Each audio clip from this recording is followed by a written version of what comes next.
Hello, welcome to another episode of Webcam Sessions. Today we're going to be talking about something that's, really confusing, especially if you've never seen it before. We're going to be talking about how to read tab or tablature. And tab has some weird kind of stigmas with it, where a lot of players think it's cheating or that they should be reading sheet music or, that it's not the right way of reading music on the ukulele. And kind of my rebuttal to that is tab is about the only style of written music for the ukulele that shows you exactly what to do in terms of where to play notes on the instrument. Funny enough, if I'm reading a piece of sheet music and it says an A note, and it's this A note, I can also play that A note here. I can play that A note here. And I can play that A note here. So which one of these A notes is correct? Well, that's where tab comes in. Tab shows you the exact way of playing it. And while tab does have its faults, and it's not an end-all way of writing out music, I do think that it's the most effective and efficient way to be able to show people how to play things on the ukulele, especially if you can't show them in a video or something. So let's go ahead and take a look at tab. I've got this blank tab piece right here. Looks something like this. You'll see it's just 4 lines. And what's so confusing about this is, what are these 4 lines even meaning? Well, each one of the lines represents a string on our ukulele. And the string that each one is going to actually showcase will be relative to a position on this sort of grid. So if I write out this, it'll look something like this as I get my pencil synced to my iPad here. You'll notice that everything seems a little bit upside down. And because it's upside down, it can be very tricky at first to learn to read. But it looks something like this. We've got our G, C, E, and A strings going on each of the respective lines, just like this. Now, what's interesting again is the G string is on the bottom of what's written on the tab here. And because it's on the bottom, it seems very backwards. Because again, our G string on our ukulele is this one here. So the bottom written line on tab is the top string on our ukulele. And it seems really backwards and confusing, and that's because it is, but it's a lot like a QWERTY keyboard. At first it's like, why the heck is W next to E? But as you learn to type, it gets more comfortable. And same with this. As you learn to read it more, as you get more acclimated to it, it just becomes easier to use. So now how this works is there will be numbers that go on the lines. And these numbers symbolize which fret you should play on whatever string it is written on. So to start here, let's play something very simple. Let's play this. You'll notice that the numbers that I've written here are zeros. So we don't have to fret anything, we just have to play the 0, which is the open string. And it starts here by playing 0 on the G string, followed by 0 on the C string, followed by 0 on the E string, and finally 0 on the A. So if I were to play this on my ukulele, again, very simply, would be this. It would be all open. And right now, to play this, I'm actually using my thumb on my strumming hand and just playing each string individually, just like so, right? Well, it's not always going to be zeros, obviously. A lot of times we'll have actual numbers in there, and that's where tab is going to really, be useful, because it shows a lot of different styles of music and songs. Everything basically can be written with tab. So let's go ahead and try playing our first little line here. Looks something like this. The first note that we're going to play here is 0 on the E string. The second note we're going to play is 2 on the C string, and then we're going to play 0 on the C string. Then you'll notice it does the same thing again. 0 on the E string, 2 on the C string, and 0 on the C string. Now, one thing that you'll notice about tab, especially in the way it's written right now, is there's nothing that's showing you the timing of it. We're going to talk a lot more about that later in today's lesson. But for now, we're just looking at, it's the notes that we're not supposed to play. We're not worrying too much about the timing of them. We're just trying to make sure we get our fingers in the places and play the notes. So we start with 0 on the E, which will be this. Then we're going to play 2 on the C, which will be here. And then 0 on the C, which will be here. So we have.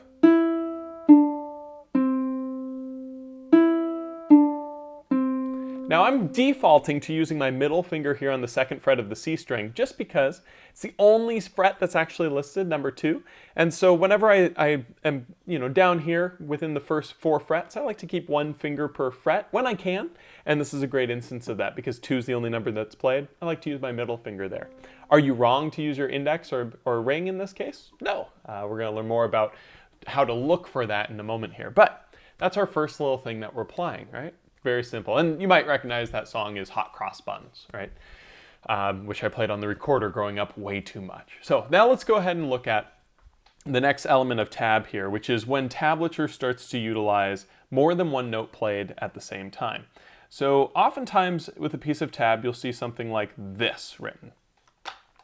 So you'll notice this is 0, 0, 0, 3, starting with the G string there, right? So with our G here, we're going to play the open G. With our C, it's the open C. The E is the open E. And the A is going to be the 3 on the A string. So 0, 0, 0, 3. Now that 3 doesn't really matter too much which finger we play it with, just because there's nothing else that gives us kind of perspective or there's nothing relative to it. So for now, let's use our ring finger. Place down the 3rd fret of the A string. And it says all 4 of these strings 0, 0, 0, 3. But the thing is you notice that they're not listed sequentially, they're listed in a straight line together. That means they all need to be played simultaneously. And because they all need to be played simultaneously, we've got a group of techniques that we can try to apply here. This is one area where tablature, I think, is very lacking, especially if you go on the web and just type in random tabs. You'll see things written a lot like that, and it won't tell you the way that you're supposed to play all 4 strings together. Because think about it, right? When we play all 4 strings together, is that finger picking? Right? Using 1 finger per string and plucking them all at the same time. Is that correct? Or is it maybe taking your thumb and sweeping through them? Or is it taking your index finger and strumming it like a normal chord? Which one is it? And that's what's unfortunate, is the way it's written right now actually symbolizes to just play it with our finger picking, just pluck all the strings. However, more often than not when we're reading music online, especially tablature that's available online, it's actually implying that you'll take your thumb through or maybe even your pointer. It doesn't always give us the right answer. So the trick is when you see this, to have a little bit of an open mind and think, oh, do I want to pluck all 4 of these notes?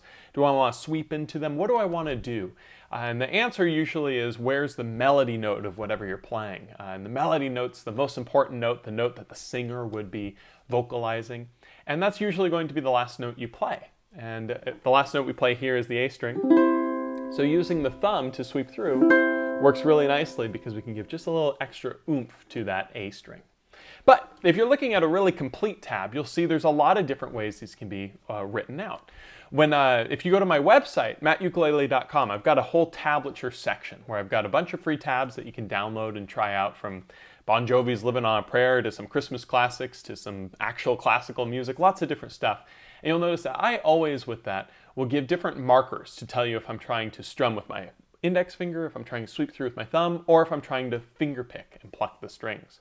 If it's listed as you see here, I will typically just mean pluck the strings with your fingers, finger pick, because there's no other marker. It doesn't tell you where to end or anything, so you just pluck the 4 strings. However, if you see a symbol like this, which I think is very common, you'll notice we now have an arrow going right next to the tab. And this arrow is pointing up. Well, that's where it's confusing. It's not pointing up, it's pointing towards the A string, which means we strum starting on the G and we go into the A string. And this particular arrow typically will mean to use your thumb to kind of sweep through as you make the motion. So if we start at our G, which is up here, and we go into our A, which is down here, we're actually strumming downward with our finger despite it being written up. And that's just because of how backwards tab is.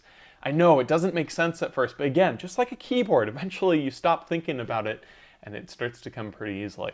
So that's one of the markers, that up strum, which is actually a down. Another thing that you might see with that is some squiggly lines on it. Looks something like this. And I really like to use this one on a lot of the tablature I do. And when I've got that written, it's really trying to say to sweep through with the thumb so that you get a little bit of sound from each one of the strings. It's not like this, but rather like this, where it just kind of sweeps through. So that's a symbol that I like to use. But those both show with kind of the thumb being used. Sometimes we want to actually do a real strum with our index finger.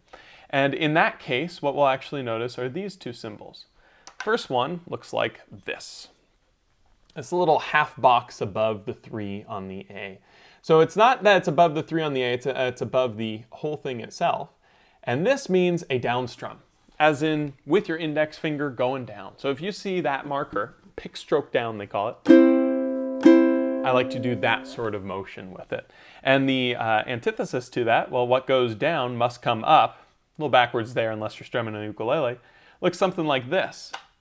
And if you ever see this V marker, it means to strum up over whatever's listed. So in that case, we're actually going to do an up strum here, come up like this. Right? So now we've got the different lines, the different symbols to show what kind of technique is actually going to be used as we're strumming through or picking through whatever the tab is. And again, these symbols, a lot of different players imply different things with it. So this is just what I use and what I teach and what I'll have on my tab. You might find that someone else wants to show it a little bit different way. And that's okay. Tablature is something that's not an exact thing like music notation. It's a little bit more casual because it's more available. You'll find a lot more ukulele tab sites than you will ukulele music notation sites. So keep everything with a grain of salt as you're playing through it. So now we know how to actually play through it. We can read tab in terms of the numbers, but let's go ahead and try something that's a little bit more challenging. Let's go ahead and try playing a chord with a note that's a bit higher up the fretboard. So let's take a look at this. 0, 0, 0, 7. Our G string is going to be 0, C string 0, E string 0, and A string 7. 7's pretty high up. 7's not a low number. And so when we see that 7, we immediately need to think, okay, we're going up the fretboard. Now what's interesting is if you just look at this right there as it is, you will have no idea which finger to play that 7 with because there's nothing to base it on. If the next note that's going to be played after that 7 is a 5 or a 3 or something lower, then you're going to want to use a higher finger so that you have the capabilities of going lower. However, if the next note that's written after that 7 is a 10, it wouldn't make much sense to put the 7 with the pinky and then slide it back up. In that case, we actually might want to start with the index finger on the 7. So what this really is an exercise of always looking at what surrounds a note. And knowing which fingers to put in places on tablature is all about finding where you are and what a little conclusion of a section might be. What I recommend is when you look at a tab, look at the start, look at that first note, and then scan ahead until you feel like there's a natural ending point. Not of the song, but more of a phrase. Sometimes that'll be what we call a measure, which is just a line bar that divides sections. Sometimes it'll be the end of a stanza, which is an entire bar of music on a piece of sheet paper, right? So a stanza on this would be going all the way from this line to this line here, right? Sometimes it's in the middle of all this. It's sometimes up to our ears to kind of hear when it naturally stops. And the reason I'm saying these kind of natural sections is you want to find the lowest note and the highest note of that section. Kind of try to map your fingers accordingly. If it starts at 3, and then it goes to 2, and then it goes up to 7, it doesn't make much sense to start the 3 here and the 2 here and then slide up the 7 here. It might make more sense to start the 3 here, go to the 2 here, and then leap up to 7. All that I did there was try to organize my hand in a way where it's very efficient moving up the fretboard. So let's look at a very articulate example of this. I've got the 7 listed here, and the next note that I'm going to have listed is going to be a 5 followed by a 3. So this right here looks like this. In this particular case, we want to play that 7 as our highest note. So we're going to use our pinky up here because we're only going down. We're going down to 5 and then down to 3. Now 5 and 3 are still a bit of a stretch, but we want to maybe try to split the difference. So maybe you play 5 with your middle or your ring finger and then 3 with your index. Right, let's try that again. Finding what's comfortable is very important. But notice how much more efficient that is than doing this. Right? So we always want to be looking out where we're going. So that's it descending, right? What if it's ascending? What if it goes back to the 0, 0, 0, 7, and then from here it actually goes to 10, and then maybe 12. So I've drawn a little measure bar, which just means it's a little new section here. And now we've got the 7, 10, 12. In that case, the 7's actually the lowest note. So instead of playing the 7 with our pinky, we want to play our 7 with our index finger. And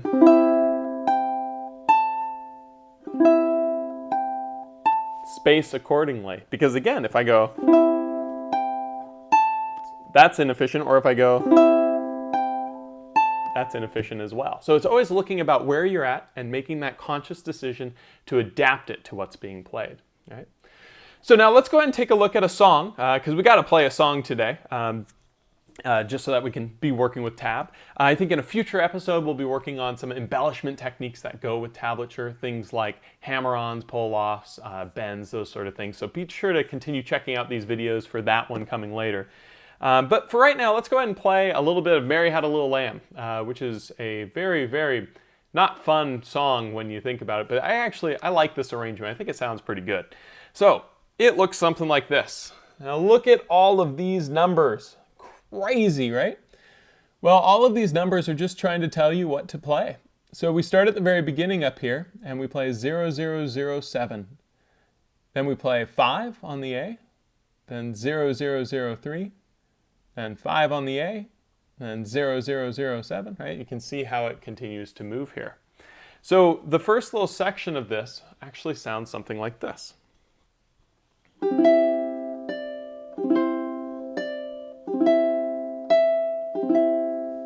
Right? So at that point, I'm going to draw a little bar line here, just so that we can see where we're naturally ending that first section.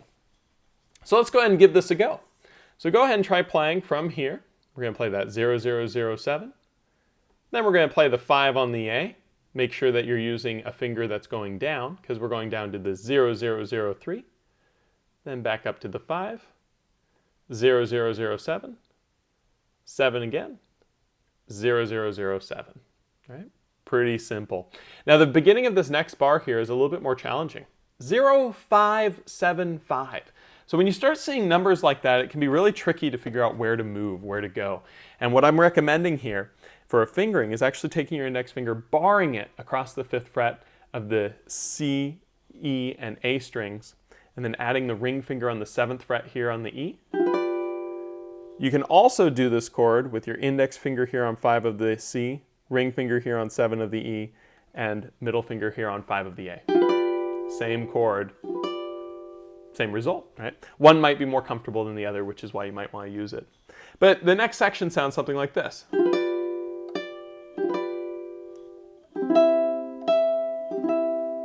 Right? So all that we're doing there is we're actually playing off of that chord. And we return back to the 0, 0, 0, 7. I'm going to draw a nice little line marker right there. So let's go ahead and try this real quick. So we're going to first start by playing the 5, 7, 5, 0, then the 5 on the A, then the 0, 5, 7, 5. And then we're going to move on from here. We're going to play the 0, 0, 0, 7, 7, and 0, 0, 0, 7 again. Right?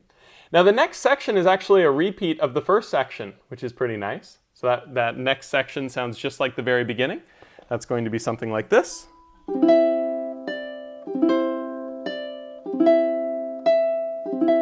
But the difference is we play the 7 on the A one more time. And to close it out, we go back to that chord. And then we're going to add 7 on the A, 5 on the A, down to a C chord. Right? So I went through that pretty quickly, mostly because we're running out of time here. But this tablature will actually be available as a little download on my website at mattukulele.com. It'll just be the Mary Had a Little Lamb example for webcam sessions. It'll be on the webcam sessions page there, so go ahead and check that out. I'm going to hold it up again here as I'm talking so that you can take a look at it, screenshot it, whatever you might want as I'm talking a little bit more. One more major point with this is I talked about timing at the beginning of today's lesson, and it's really important when you're looking at tab to try to trust your kind of internal clock to know where notes should go. I really recommend working on tablature of songs that you know so that when you're playing the melody notes, you can start to piece them together with the rhythms that you're comfortable with. it is very important and good to learn how to read music and read timing and being able to count rhythms and play them. But that's not what today's about. We'll do another lesson talking about reading rhythms and all of that as we move forward. But today it's just about finding position of notes and not letting tab scare us. So I'm really excited because right now for the holidays, we're doing a special on my Ultimate Strumming Ukulele course. It's available on Ukulele Underground on the marketplace. It's back to the pre-sale price, but it also comes with a finger picking workshop as well that I gave that was recorded. So it's a bunch of stuff, and it actually applies a lot to some of these things with tab, including a little play along song that I wrote for the course called Uke Got Rhythm. This video will certainly help in reading the tablature. So please check out that course. I'll be talking about it throughout the month. Next week, we're going to be doing a special video where we'll actually be learning a tab all the way through. So this video is kind of the precursor to that to get us all geared up for it. And yeah, I'll also be announcing some of the winners for the string giveaway with last week's episode. And we'll be doing some more giveaways moving forward just because it's too cool not to. So if you don't mind, give this video a like. Feel free to comment below saying, you know, what you think of tab and if you have any tips for people learning how to play it. And I will see you next week where we'll work on some fun new songs using some of the concepts this week. And yeah, have a great one. Talk to you soon.